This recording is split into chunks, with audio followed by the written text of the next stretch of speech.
Żagħżugħ intbagħat 25 xahar ħabs wara li ammetta li ta' nar lill-bib ta' dar fil-Ħamrun. Iż-żagħżugħ ta' 23 sena minn Birkirkara kien ġie arrestat wara li kien ħaraq il-bib ta' dar li tinsab fit-triq Aleksandra fil-Ħamrun. Il-każ seħħ il-ġimgħa 5 ta' Novembru għal ħabta tal-5:15 ta' filgħaxija wara rapporti li kien tqabbad minn xi persuni mhux magħrufa.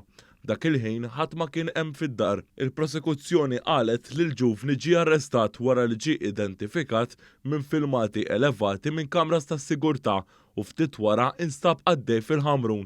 Qalet ukoll li l-imputat għandu problema kbira ta' droga sintetika. F'Malta il-priorità kienet li tiġi żgurata li s-sodod fl-isptarijiet jibqgħu disponibbli għal min ikollnu bżonnhom. Dan ħareġ minn xhieda ta' satej sħaħ fil-qorti mogħtija mis-Suprendent tas-Saħħa Pubblika il-Professur Charmaine Gauci f'kawża kostituzzjonali li grupp ta' madwar 100 persuna li huma xettiċi dwar il-vaċċin u l-virus tal-COVID-19 qed jagħmlu kontra l-awtoritajiet tas-saħħa. Il-grupp li ppreżenta dan il-każ qed jgħid li l-miżuri meħuda huma sproporzjonati u jiksru l-Konvenzjoni Ewropea dwar id-drittijiet tal-bniedem. Fix-xhieda tagħha is-Suprendent tas-Saħħa Pubblika spjegat li pajjiżna dejjem kellu pjan ta' rispons nazzjonali anke qabel il-pandemija u dan għal kull ma jista' jinqala għal kull theddida.